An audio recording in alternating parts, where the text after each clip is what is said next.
नमस्कार। यो हो समाचारमा स्वागत छ। म दिपेश घिमिरे। म रन्जु अधिकारी। सुरु गरौँ अहिले सम्मका प्रमुख समाचारबाट।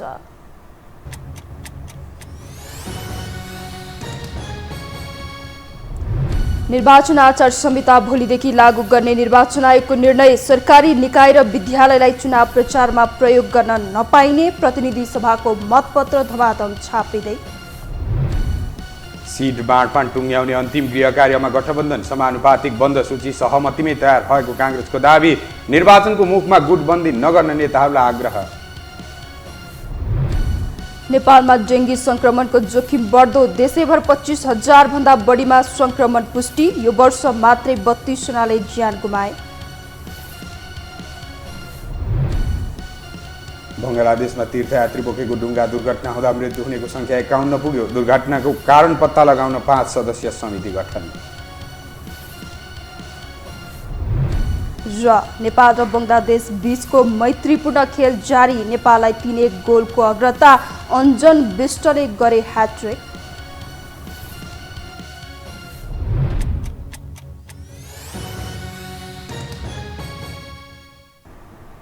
अब समाचार विस्तारमा। निर्वाचन आयोगले आसन्न प्रदेश सभा र प्रतिनिधि सभा सदस्य निर्वाचनको आचार संहिता भोलिदेखि लागू गर्ने निर्णय गरेको छ। आज बसेको आयोगको बैठकले बुधबारदेखि निर्वाचन आचार संहिता लागू गर्ने निर्णय गरेको हो। निर्वाचन आचार संहिता लागू भएपछि सरकारी, अर्धसरकारी वा सार्वजनिक संस्थाले कुनै परियोजनाको स्रोत, साधन र सम्पत्ति दल तथा उम्मेद्वारको पक्ष वा विपक्षमा प्रयोग गर्न पाउने छैनन्।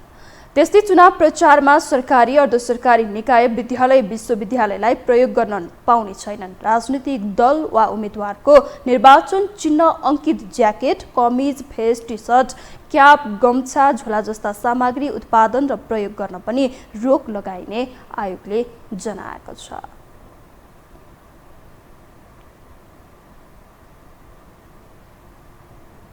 निर्वाचन आयोगले प्रदेश सभा सदस्य निर्वाचनका लागि समानुपातिक तर्फको मतपत्र छपाईको काम सकेको छ। 2 करोड 1 लाख मतपत्र छपाईको काम सकिएको छ। अब प्रतिनिधि सभातर्फ समानुपातिक मतपत्र छपाई जारी राखिएको छ।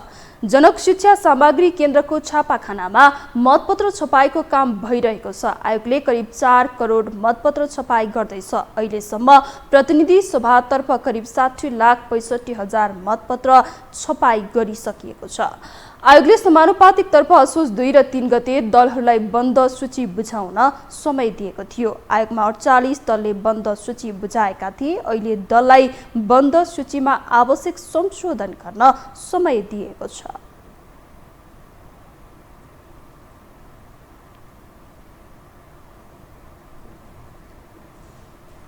नेपाली काङ्ग्रेसका प्रवक्ता डाक्टर प्रकाश शरण महतले नेपाली काङ्ग्रेसले आगामी निर्वाचनका लागि समानुपातिक तर्फको बन्द सूची सहमतिमा तयार पारेको दावी गर्नुभएको छ। आज पार्टी कार्यालय सानेपामा आयोजित पत्रकार सम्मेलनमा पार्टी प्रवक्ता डाक्टर प्रकाश शरण महतले समानुपातिक तर्फको बन्द सूची निर्वाचन आयोगमा पठाउने निर्णय आम सहमतिबाट भएको र यसमा पदाधिकारी, पूर्व पदाधिकारी, संसदीय बोर्डका सदस्यहरू संलग्न रहेको बताउनुभयो। उहाँले समानुपातिक तर्फको बन्द सूचीमा कुनै एक पक्षको पक्षपोषण र अर्को पक्षको कमजोरी पार्ने काम नभएको दावी गर्दै एकलौटी गरियो, छलफल नै भएन भन्ने कुरामा कुनै पनि सत्यता नरहेको जिकिर गर्नुभयो। सम्पूर्ण निर्णय आम सहमतिबाट पदाधिकारी, पूर्व पदाधिकारीहरू, संसदीय बोर्डका सदस्यहरू, आमन्त्रित नेतागण, प्रदेशका पनि सभापतिहरूलाई समावेश गरेर सहमतिबाट प्रदेश सातै प्रदेश छुट्याएर त्यहाँका नेताहरू, अग्रणी नेताहरू सामेल भएर त्यो सूची पेश गरिएको छ। प्रवक्ता महतले निर्वाचन आयोगले जारी गरेको निर्वाचन आचार संहिताप्रति असन्तुष्टि व्यक्त गर्दै नेपाली काङ्ग्रेस निर्वाचन आयोगको उक्त आचार संहिताप्रति गम्भीर रहेको बताउनुभयो। कुरा गरेको छ, व्यवस्था गरेको छ, जसमा अब प्रधानमन्त्री, मन्त्रीहरूले पनि अब स्वाभाविक रूपमा सुरक्षा संवेदनशीलता हुन्छ सुरक्षा संवेदनशीलताको कारणले त्यो किसिमको प्रबन्ध सुरक्षाको लागि पनि गर्नुपर्ने हुन्छ। त्यो संसारभरिकै त्यो व्यवस्था हो।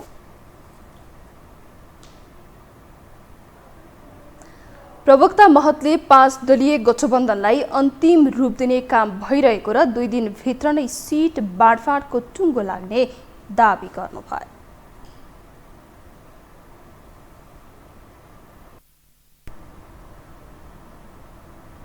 अब बाँकी समाचार। पछिल्लो समय प्रधानमन्त्री शेरबहादुर देउवा आफ्नै पार्टी र सत्ता गठबन्धनको चक्रव्यूहमा फस्दै गएका छन्। पार्टीभित्र विद्रोहको घण्टी बज्न थालेको छ भने पार्टीमा मात्र नभएर गठबन्धनमा पनि तालमेल मिलाउन देउवालाई निकै सकस परिरहेको छ। एक रिपोर्ट। संसदीय निर्वाचन नजिकिँदै जाँदा नेपाली कांग्रेसका सभापति तथा प्रधानमन्त्री शेरबहादुर देउवा आफ्नै पार्टी र सत्ता गठबन्धनको घेराबन्दीमा परेका छन्। जोडतोडका साथ निर्वाचनमा होमिने बेला देउवालाई पार्टीभित्रको आन्तरिक कलह र गठबन्धनको विवाद मिलाउन भारी परेको छ। संसदीय निर्वाचनका लागि देउवाले समानुपातिक सूचीमा अझ यत्तर समूहलाई बेवास्ता गरेपछि शेखर पक्ष यति बेला विद्रोहमा उत्रिएको छ। शेखर पक्ष राजनीतिक भागभण्डामा हिस्सा नपाएपछि सभापति विरुद्ध आन्दोलनमा उत्रिएपछि चुनावी मुखमा देउवालाई ऐठन भएको छ। पार्टीका कार्यकर्ता हामीसँग छन्। खुट्टा नकमाएर दह्रो खुट्टा टेकेर दह्रो गोडा टेकेर यदि पार्टीभित्र भएको अन्यायको विरुद्धमा बोल्नु भएन भने तपाईलाई पनि मूल्याङ्कन गर्छन् र हामीले विनम्रताको चरणबाट अघि नै मैले भने आक्रोशको चरणतर्फ संक्रमण गर्ने हामी प्रयत्न गर्नेछौँ। त्यसपछि विद्रोहको चरणमा जान्छौँ। गएको स्थानीय निर्वाचनमा डडेलधुरामा बीपी कांग्रेसका नेता हाबी भए। स्थानीय निर्वाचनमा बिग्रिएको गृह जिल्लाको माहौल देउवाले अझै सम्हाल्न सकेका छैनन्। फलत उनलाई आफ्नै निर्वाचन क्षेत्रमा जित हासिल गर्न त्यति सहज देखिँदैन। आसन्न निर्वाचनमा पनि देउवालाई हराउन प्रतिपक्ष नेकपा एमाले र बीपी कांग्रेस बडो जोडबलका साथ गृह कार्य गरिरहेका छन्। बीपी कांग्रेस र प्रतिपक्ष एमाले सहकार्य गर्दै डडेलधुरामा देउवा युगको अन्त्य गर्ने रणनीतिमा देखिन्छन्। 48 सालमा देखि आजको दिनसम्म 51 मा विद्रोह भयो। खुला रूपमा विद्रोह गयो नि त। गणेशमान सिंहको आह्वानमा विद्रोह भयो 51 निर्वाचनमा।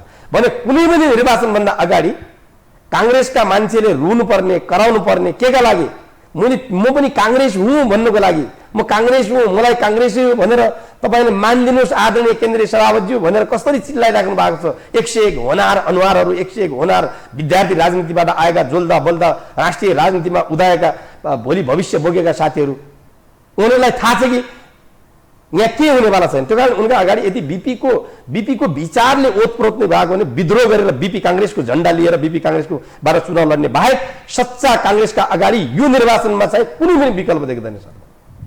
यति मात्र होइन, देउवा विरुद्ध स्वतन्त्र उम्मेदवारी घोषणा गरेका गुल्मीका सागर ढकाल पनि देउवाका लागि टाउको दुखाइको विषय बनिरहेका छन्। ढकाल अहिले नेताहरू बिरलै पुग्ने दुर्गम बस्ती बस्तीमा पुगेर मतदाताको मन जित्न लागि परेका छन् र उनी कहिले मतदातासँग धान काटिरहेका हुन्छन् त कहिले गाई भैँसीको गोठमा गई समय व्यतीत गरिरहेका हुन्छन्। मतदाताका दुःखमा काँधमा काँध मिलाइरहेका छन्। उनी कहिले पश्चिम सेती प्रभावी क्षेत्रमा पुग्छन् त कहिले प्रधानमन्त्री शेरबहादुर देउवाको पुर्ख्यौली थलो गन्याबधुरासम्म। जहाँ नेताहरू निर्वाचनका समयमा मात्रै पुग्छन् त्यस्ता दुर्गम बस्तीलाई उनले आफ्नो चुनावी अभियानको पहिलो गन्तव्य बनाएका छन्। ढकाल 4 दशकपछिसम्मको योजना र आश्वासन बोकेर डडेलधुराका विकासले छुन नसकेका दुर्गम गाउँमा चुनावी भेला गर्न व्यस्त ढकालले यो चुनावपछि देउवालाई आराम दिनुपर्ने बताउँदै आएका छन्। यता प्रतिपक्ष एमाले पनि मुख्य प्रतिस्पर्धी मानिएको कांग्रेस विरुद्ध नै आफ्नो शक्ति प्रयोग गरिरहेको छ। कांग्रेसभित्रको किचलो र गठबन्धनभित्रको विवादको फाइदा लिइरहेको एमाले गठबन्धनलाई पत्ता साफ पार्ने भन्दै आगामी निर्वाचनमा पहिलो शक्ति बन्ने सपना बुनिरहेको छ। निर्वाचनमा विकास विरोधी गठबन्धनलाई जनतालाई नै ठेगान लगाउने एमालेको दाबी छ। यो गठबन्धनलाई हामीले प्रष्ट रूपमा जहाँ गठबन्धनसँग हामीले चुनाव लड्यौँ स्थानीय तहमा 41% जित्यौँ। जहाँ एक्लै जित्यौँ 25 मात्रै जित्यौँ कि। धरातली अवस्था हेर्दा 2048 साल यताका सबै निर्वाचनमा डडेलधुराबाट विजय हुँदै आएका देउवालाई हराउन भने त्यति सहज देखिँदैन। उनी हालसम्म 6 पटक निर्वाचित भइसकेका छन् भने मङ्सिर 4 को निर्वाचन उनका लागि 7औं प्रतिस्पर्धा हुनेछ। तैपनि पार्टीभित्रको आन्तरिक कलह र गठबन्धनभित्रको विवाद देउवाका लागि फलामको चिउरा चपाएसरी भएको छ। चुनाव आउन 2 महिना पनि समय नरहेको अवस्थामा विपक्षी दलहरूको सामना गर्दै गठबन्धनका दल र आफ्नै पार्टीका नेताहरूलाई रिजाएर पुनः 5 वर्षीय प्रधानमन्त्रीको कार्यकाल सुनिश्चित गर्ने देउवाको प्रयास भने जारी छ। यो टेलिभिजनका लागि मेनुका श्रेष्ठको रिपोर्ट।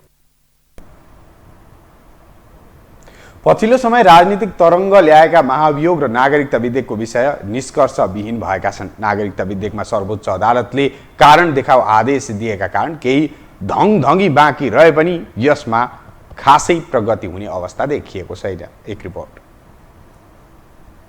निलम्बित प्रधान न्यायाधीश चोलेन्द्र शमशेर राणा विरुद्धको महाभियोग र नागरिकता सम्बन्धी विधेयकका कारण गरमाएको राजनीतिक वातावरण बिस्तारै सेलाउन थालेको छ। संसदको कार्यकाल नै सकिएपछि महाभियोग अलपत्र परेको थियो। फलत यसको औचित्य सकिएको भन्दै राणाले सर्वोच्च अदालत फर्किने बताएपछि वातावरण गरमाएको थियो।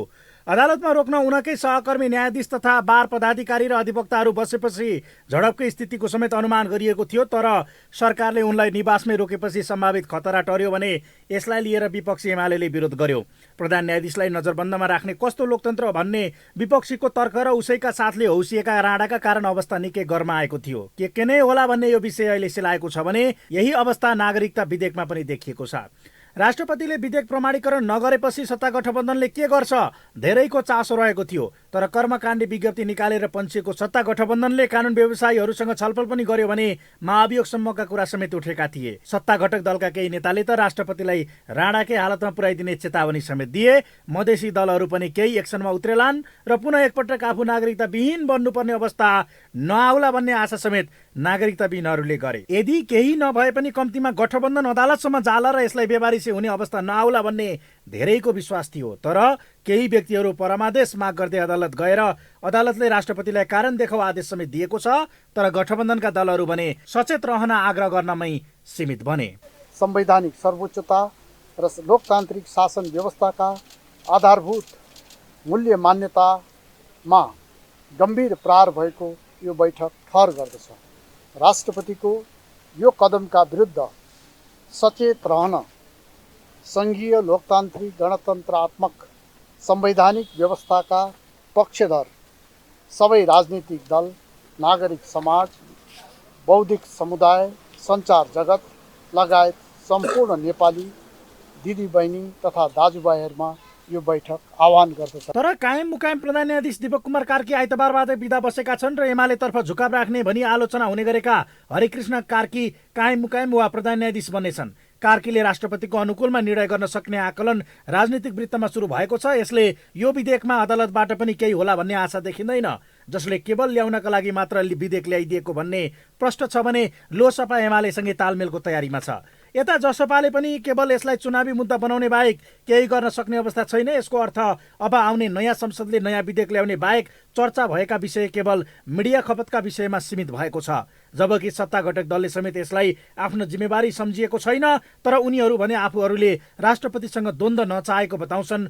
फलत यो प्रकरण अब सकिएको बताउने उनीहरू यदि द्वन्द्व रोजेको भए निर्वाचन भाँडिने सम्मको अवस्था सिर्जना हुने बताउँछन्। अब एक ठाउँबाट गल्ती भइसक्यो, त्यो गल्ती करेक्सन गर्ने ठाउँ अदालत मात्रै छ कि चाहिँ अब तपाईँको चाहिँ सडकै तताउनु पर्यो। सडक तताएर पनि के छ भने राष्ट्रपतिलाई चाहिँ के छ भने अब श्रीलङ्काको जस्तो गर्ने अवस्था छैन। अब प्रतिनिधि सभा छैन, राष्ट्रिय सभा तपाईँको चाहिँ अब एक्लैले केही गर्न सक्ने अवस्था छैन। त यो परिस्थितिमा अब सरकारमा बस्नेहरूले यो सोचे कि चाहिँ के छ भन्दाखेरि अब यो धेरै चलाउनु भन्दा यसलाई चाहिँ के छ भन्नुहुन्छ भने अहिले यसलाई चाहिँ के छ भनेदेखि थाती राख्नु बेस छ। यो सिद्धिया छैन। यसले पुनः एकपटक नेताहरूले कसरी विषयलाई आफ्नो हितमा प्रयोग गर्छन् भन्ने प्रश्न भएको छ। एमसीसीमा दोहोरो चरित्र देखाउने र अन्त्यमा आफ्नो हितानुकूल भए पास गराउने गरेका उनीहरूले त्यही रणनीति नागरिकता विधेयकमा पनि प्रयोग गरेका छन्, जसले एमाले मधेसी दललाई चुनावी एजेन्डा दिएको छ भने सत्ता घटकको पनि फेस सेप भएको छ। हामीसँग समाचार बाँकी नै छन्, अहिलेलाई विश्राम।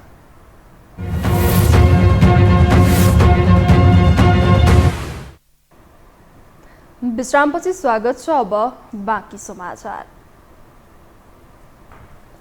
देशभर डेङ्गी संक्रमितको संख्या 25,000 नाघेको छ। यो वर्ष मात्रै डेङ्गी संक्रमणबाट 32 जनाको मृत्यु भइसकेको छ। तर डेङ्गी संक्रमणमा सरकारको प्रयास प्रभावकारी नबन्दा अवस्था थप भयावह बन्ने त होइन भन्ने त्रास समेत बढेको छ। एक रिपोर्ट। एडिस एजिप्टाई लामखुट्टेको टोकाइबाट सर्ने डेङ्गु संक्रमण थप भयावह बन्दै गएको छ। हिमाली जिल्ला मुस्ताङ बाहेक देशका 76वटा जिल्लाका झण्डै 25,000 बढी सर्वसाधारण डेङ्गु संक्रमित भइसकेका छन् भने 32 जना भन्दा बढीको मृत्यु भइसकेको छ। प्रदेशगत रूपमा बागमती प्रदेश र जिल्लागत रूपमा काठमाडौँ, ललितपुर, मकवानपुर, दाङ लगायतका जिल्ला डेङ्गुको उच्च जोखिममा छ।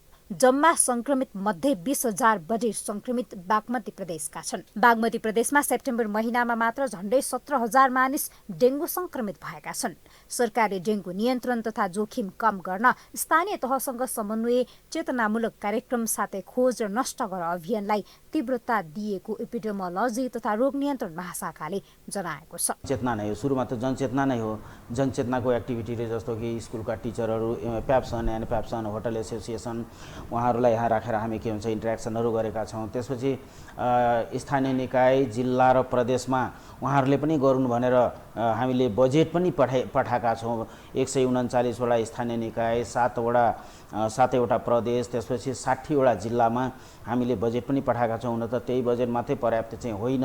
टेकु स्थित शुक्रराज ट्रपिकल तथा सर्वरोग अस्पतालमा दैनिक 500 भन्दा बढी डेङ्गुका बिरामी आइरहेका छन्। अस्पतालको इमर्जेन्सी ओपिडीदेखि आइसियु वार्डसम्मै डेङ्गुका बिरामी उपचारमा छन्। अस्पतालको प्यासेजमा समेत बेड राखेर बिरामीको उपचार भइरहेको छ। डेङ्गुको अवस्था भयावह भइसकेको विशेषज्ञहरूको अनुमान छ। चिकित्सकहरू डेङ्गु संक्रमित भएका वा लक्षण देखा परेमा एकपटक जसरी पनि चिकित्सककोमा गएर आफ्नो स्वास्थ्य परीक्षण गराउन सुझाव दिन्छन्। कसैलाई अलिक अस्वाभाविक शारीरिक समस्याहरू देखेपछि बल्ल रगतको जाँच गर्न आउँछु भन्नेहरू छन् र उहाँहरूबाट थाहा हुन्छ कि अहिले लगभग घरमा डेङ्गु नभएकै मान्छे नै नहोला भन्ने चाहिँ सहजै अनुमान गरिन्छ। अझ म जुन ठाउँबाट हेरिरहेको छु त्यो ठाउँमा चाहिँ प्रष्ट पुरै काठमाडौँ, ललितपुर, भक्तपुर चाहिँ डेङ्गुले नै छाएको मेरो आँखाबाट, किनभने म त त्यो ठाउँ बस्छु। 19मा जुन बेलामा महामारी फैलिएको थियो त्यो बेलामा मङ्सिरको अन्तसम्म पनि बिरामी आइ नै राख्थ्यो। धन्य दैनिक 5-7 जना आउँथ्यो।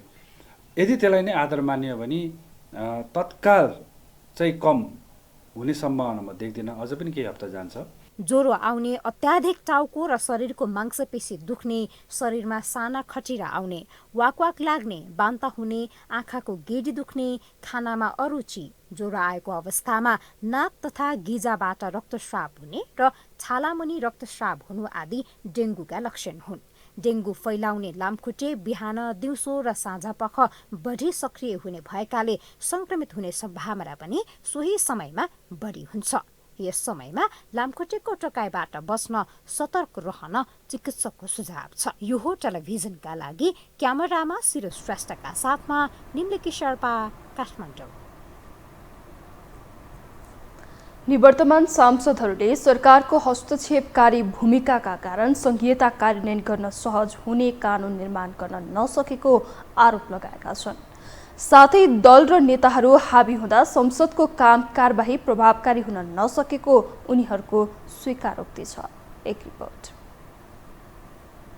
राष्ट्रिय सभाका निवर्तमान सांसदहरूले सरकारले हस्तक्षेपकारी भूमिका खेलेकाले संघीयता उन्मुख हुने खालका कानून निर्माण गर्न नसकेको आरोप लगाएका छन्। राष्ट्रिय सभामा सत्तारूढ नेपाली कांग्रेसका निवर्तमान सांसद राधेश्याम अधिकारी, नेकपा एमालेका निवर्तमान सांसद परशुराम मेगी गुरुङ र नेकपा एकीकृत समाजवादीकी निवर्तमान सांसद नन्दा चपाईले कानून निर्माणमा सरकारले हस्तक्षेप गरेको आरोप लगाए। नेपाल कानून समाजले मंगलबार काठमाडौँमा आयोजना गरेको एक कार्यक्रममा बोल्दै सत्तारूढ दल नेकपा एकीकृत समाजवादीकी निवर्तमान सांसद चपाईले संविधान विपरीत गैर नागरिकता विधेयक रोक्ने काम राष्ट्रपति विद्यादेवी भण्डारीबाट भएको उल्लेख गर्दै त्यसबारे न्याय दिन न्यायालयको ध्यानाकर्षण गराइन्।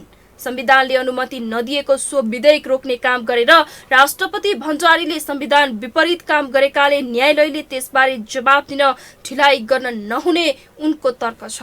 नागरिकता विधेयकमा धेरै लामो छलफल भइरहेको छ। नागरिकता विधेयक आवश्यकता छ पनि हामीले भनिरहेका छौँ। राष्ट्रपतिज्यूले अहिले प्रमाणीकरण गर्नुभएको छैन। देश र राष्ट्रको निमित्त गरिएन भनिएको छ, तर होला उहाँले देश र राष्ट्रको निमित्त सोच्नु भएको होला, तर विधानले त्यो दिएको छैन। नदिएको कुरा कसरी रोकियो, यसको न्याय कहाँ हुन्छ, मैले यही बुझ्न चाहेकी छु। सत्तारूढ प्रमुख घटक कांग्रेसका निवर्तमान सांसद राधेश्याम अधिकारीले संसदको 5 वर्षीय कार्यकाल संघीयता उन्मुख हुनै नसकेको स्वीकार गर्छन्। उनले संघीयताको हिमायती हौ भन्ने दलहरूका मन्त्रीहरूले संघीयता अनुसारको अधिकार तल पछाउने काममा हस्तक्षेप गरेकाले सांसद र संसदीय काम कारबाही संघीयता उन्मुख हुन नसकेको आरोप लगाउँछन्। यो अर्को कुरा संघीयता उन्मुख चाहिँ हुनै सकेन।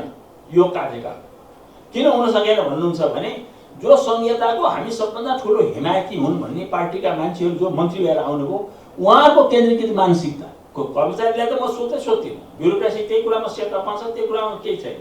तर जो मान्छे ती दलहरूबाट आउनुभएको छ जसले हामी संघीयताका पक्षधर भए भनेर जहाँ पनि भन्न छोड्नुहुन्न, उहाँहरू मन्त्री भएर आएको ठाउँमा यति तपाईँको हस्तक्षेप गर्नुभएको छ, संघीयतामा पावर नदिने कुरामा यति उहाँ सशक्त हुनुभएको छ, त्यो कुरा गरी साध्य छैन। यता एमालेका निवर्तमान सांसद परशुराम मेगी गुरुङले संसदको काम कारबाहीलाई प्रभावकारी बनाउने हो भने सांसदहरूले खेल्ने भूमिकाको सूची नै बनाएर अघि बढ्नुपर्ने आवश्यकता रहेको बताउँछन्। दल र नेताहरू हामी हुँदा संसदको काम कारबाही जनताको आकांक्षा सम्बोधन हुने काममा केन्द्रित हुन नसकेको उनको भनाइ छ।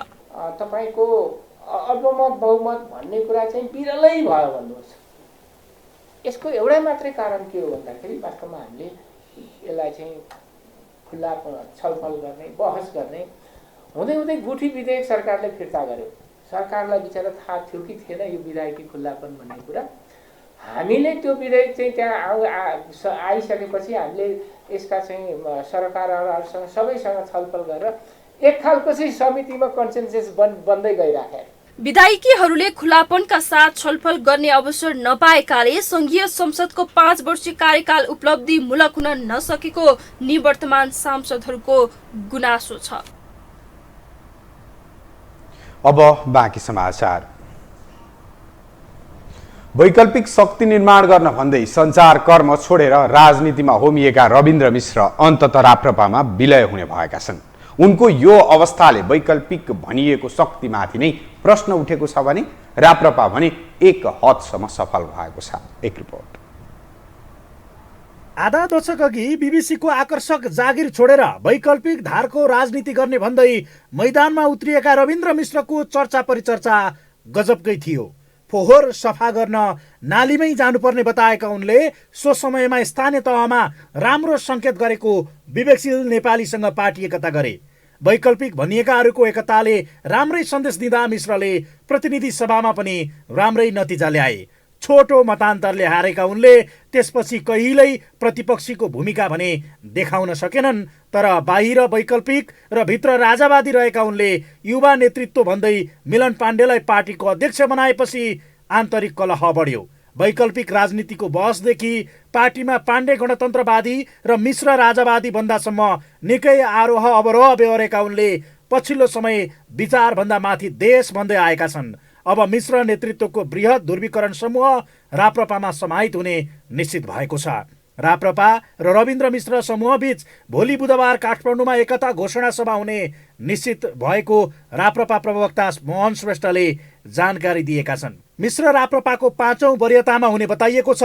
मिश्रले सोमबार साँझ पार्टी अध्यक्ष समीक्षा बास्कोटा समक्ष पार्टीको साधारण सदस्यबाट समेत राजीनामा दिएका छन्। नरम सम्वर्धनवादी राष्ट्रवादी शक्ति निर्माणका लागि राजनीतिक ध्रुवीकरण गर्ने आफ्नो प्रयासले सार्थकता पाउन लागेको उनले बताएका थिए। मैले राजाहरू सबै सुध्रिन्छ भनेको होइन, तर वास्तविकता के हो भने हामी जसरी भू राजनीतिको दलदलमा फसिराखेको छौँ, यो देशमा एउटा जातीय रूपमा जस्तो किसिमको विविधता छ र त्यो जातीय संवेदनशीलतामा विकृत वामवादीहरूले जसरी विष छर्किएर चिराचेरा पारिदिएका छन् र सानो केही कुरा हुँदा पनि आगो लाग्ला कि भन्ने डर सृजना भएको छ र जसरी धर्मान्तरण संसारमै सबभन्दा तीव्र गतिमा भइराखेको छ, विशिष्ट पहिचानलाई जोगाउने हो भने हामीले सोच्ने कि नसोच्ने। मिश्रसँगै विवेकशील साझाका नेता शरदराज पाठक लगायतको ठूलो समूह पनि राप्रपामा प्रवेश गर्दैछ।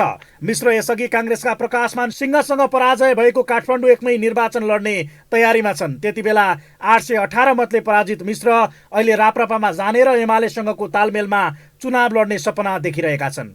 त्यही सिलसिलामा उनले केही समय पहिले एमाले अध्यक्ष केपी ओलीलाई समेत भेटेका थिए। कतिपयले यसलाई मिश्रको पतनका रूपमा समेत अर्थाएका छन् भने यसले वैकल्पिक भनिएको शक्तिमाथि नै पुनः एकचोटि आशंकाको आधार खडा गरिदिएको छ।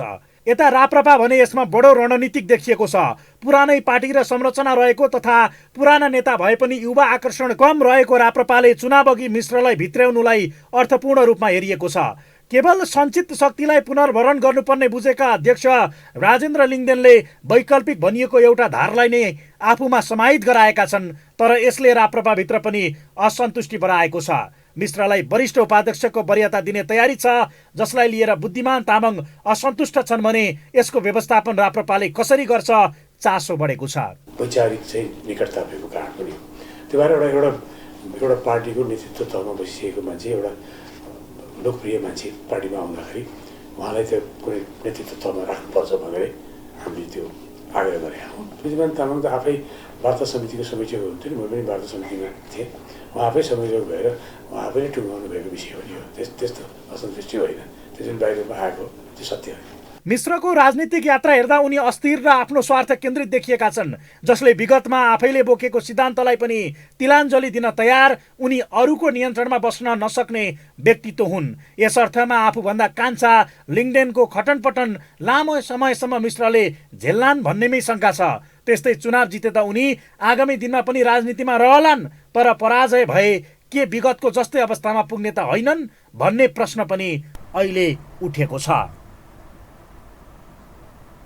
सर्वोच्च अदालतका वरिष्ठतम न्यायाधीश हरिकृष्ण कार्की आजदेखि कामु प्रधान न्यायाधीश बन्नुभएको छ। दीपक कुमार कार्की तीर्थटनका लागि मङ्गलबार भारत गएपछि हरिकृष्ण कार्की कामु प्रधान न्यायाधीश बन्नुभएको हो। आगामी असोज 15 गतेपछि 65 वर्षीय उमेर हदका कारण दीपक कुमार कार्की अनिवार्य अवकाशमा जाँदै हुनुहुन्छ।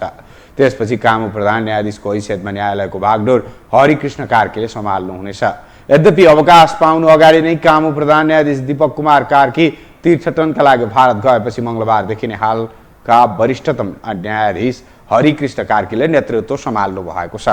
प्रधान न्यायाधीश चोलेन्द्र शमशेर जबरामाथि गत फागुन 1 गते संसदमा महाभियोगको प्रस्ताव दर्ता भएपछि सर्वोच्च अदालत कामु प्रधान न्यायाधीशको नेतृत्वमा चलिरहेको छ।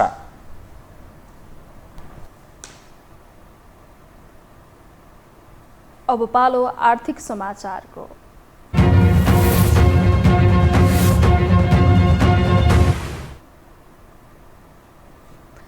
नेपालीहरूको महत्त्वपूर्ण पर्व दशैं सुरु भइसकेको छ। दशैं सुरु भएसँगै बजारमा दशैंको चहल पहल ख्वात्तै बढेको छ।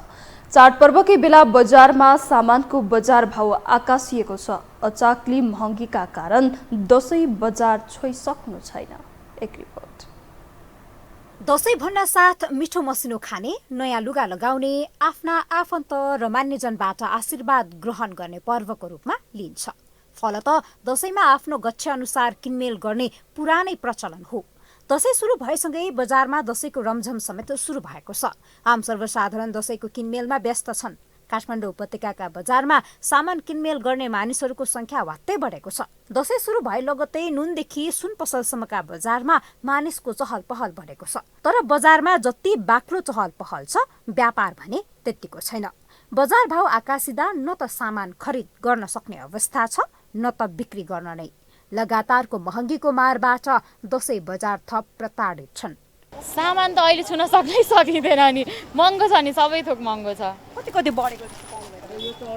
पहिलाको भन्दा त बढेकै छ नि, धेरै महँगो छ। पहिलाको कम्पेरिजनमा सबै थोक महँगो पनि छ अनि डिफ्रेन्ट पनि छ। अब भनौँ न, त्यही त हो नि। व्यापार ठिकै छ, तर खासै त्यस्तो पहिला जस्तो त छैन, तर ठिकै छ।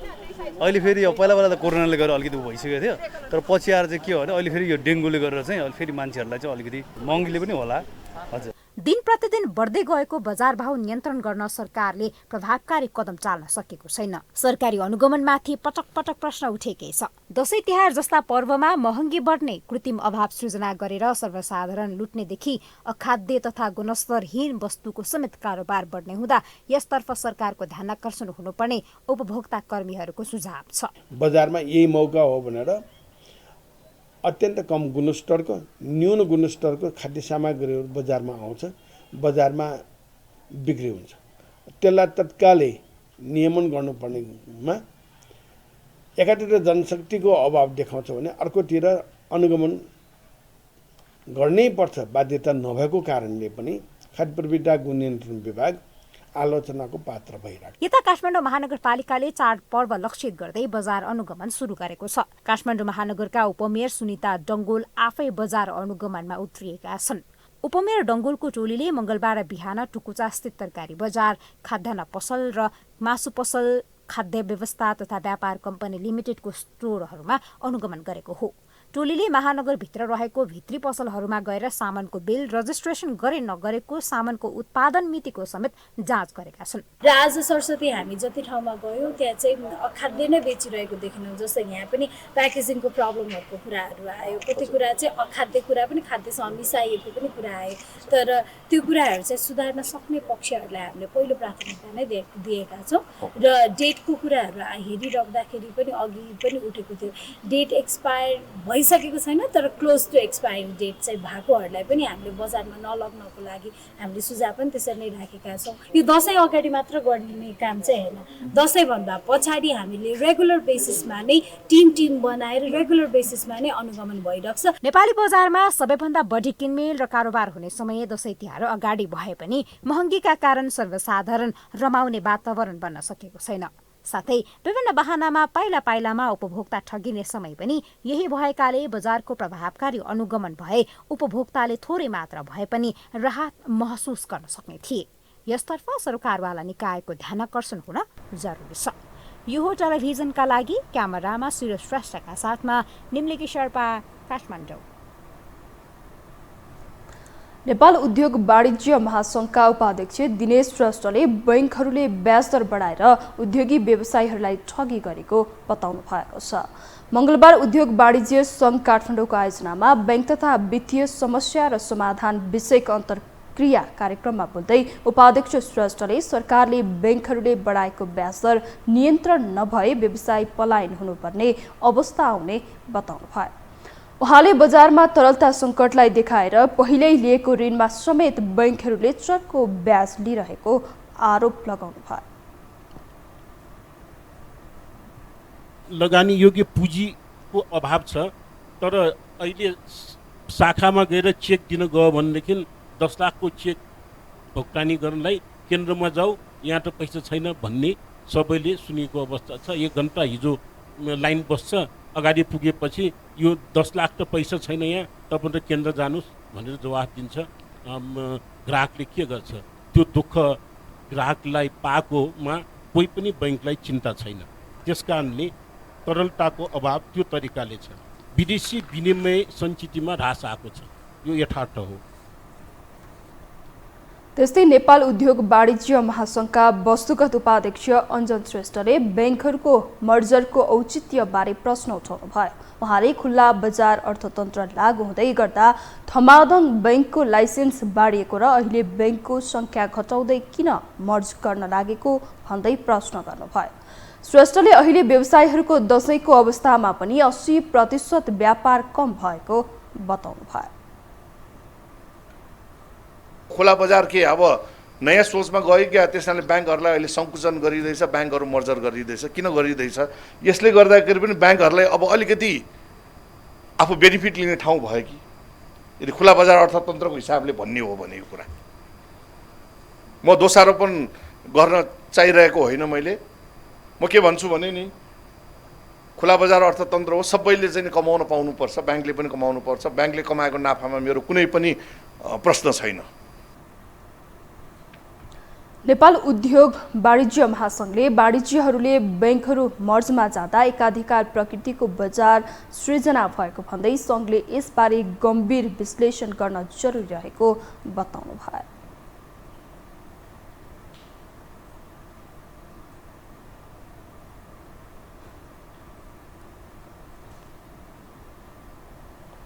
नेपाल स्टक एक्सचेन्ज नेप्से साताको कारोबारको पहिलो दिन आज दोहोरो अङ्कले बढेको छ। केही दिनदेखि निरन्तर रूपमा उरालो लागेको शेयर बजारमा आज दोहोरो अङ्कको वृद्धि देखिएको हो।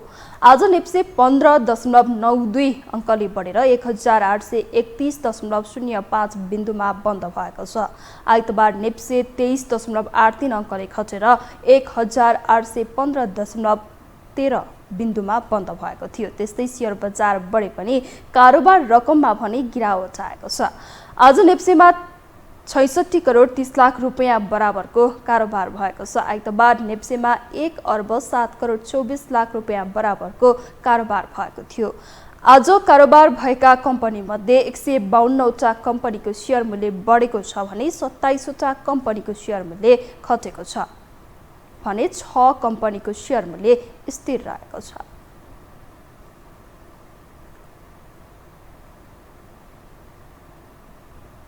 हामीसँग अन्तर्राष्ट्रिय र खेल समाचार बाँकी नै छन्। अहिलेलाई विश्राम।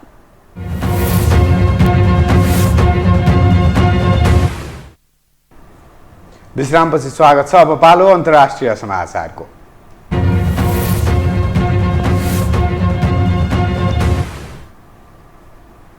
बंगलादेशको एक नदीमा तीर्थयात्रीहरू बोकेको एउटा डुङ्गा पल्टिँदा मृत्यु हुनेको संख्या 51 पुगेको छ। दुर्घटनामा अझै केही बेपत्ता भएको बंगलादेश प्रहरीले जनाएको छ।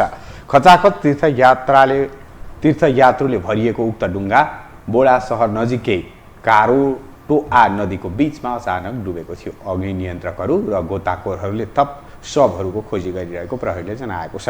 डुङ्गामा झन्डै 100 जना यात्रु रहेको बताइएको छ। क्षमताभन्दा बढी यात्रुका कारण डुङ्गा दुर्घटनामा परेको प्रहरीको प्रारम्भिक अनुमान छ। डुङ्गा दुर्घटनाको कारण पत्ता लगाउन 5 सदस्यीय समिति सरकारले गठन गरेको छ।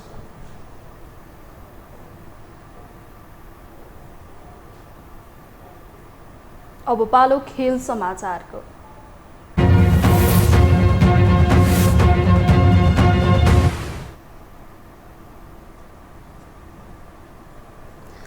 नेपालले मैत्रीपूर्ण खेलमा दक्षिण एसियाली प्रतिद्वन्दी बंगलादेशलाई पराजित गरेको छ। त्रिपुरेश्वर स्थित दशरथ रङ्गशालामा नेपालले मंगलबार बंगलादेशलाई 3-1 गोल अन्तरले हराएको हो। नेपालको जितमा अञ्जन विष्ट नायक बने।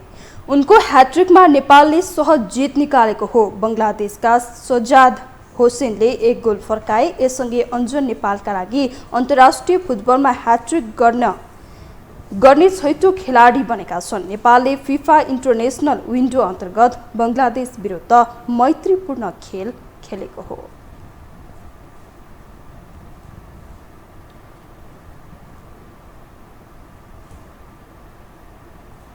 यससँगै हामी यो समाचारको अन्त्यमा आइपुगेका छौं। बिदा हुनु अघि प्रमुख समाचार पुनः एकपटक।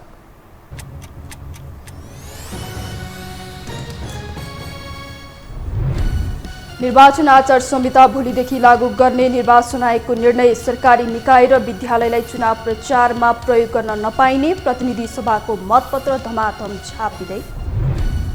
सिट बाँडफाँड टुङ्ग्याउने अन्तिम गृह कार्यमा गठबन्धन समानुपातिक बन्द सूची सहमतिमै तयार भएको कांग्रेसको दावी। निर्वाचनको मुखमा गुटबन्दी नगर्न नेताहरूलाई आग्रह। नेपालमा डेङ्गी संक्रमणको जोखिम बढ्दो। देशभर 25,000 भन्दा बढीमा संक्रमण पुष्टि। यो वर्ष मात्रै 32 जनाले ज्यान गुमाए। बंगलादेशमा तीर्थयात्री बोकेको डुङ्गा दुर्घटना हुँदा मृत्यु हुनेको संख्या 51 पुग्यो। दुर्घटनाको कारण पत्ता लगाउन 5 सदस्यीय समिति गठन। र बंगलादेश विरुद्धको मैत्रीपूर्ण खेलमा नेपाल विजयी। बंगलादेशलाई 3-1 गोल अन्तरले पराजित। नेपालका अञ्जन विष्टले गरे ह्याट्रिक।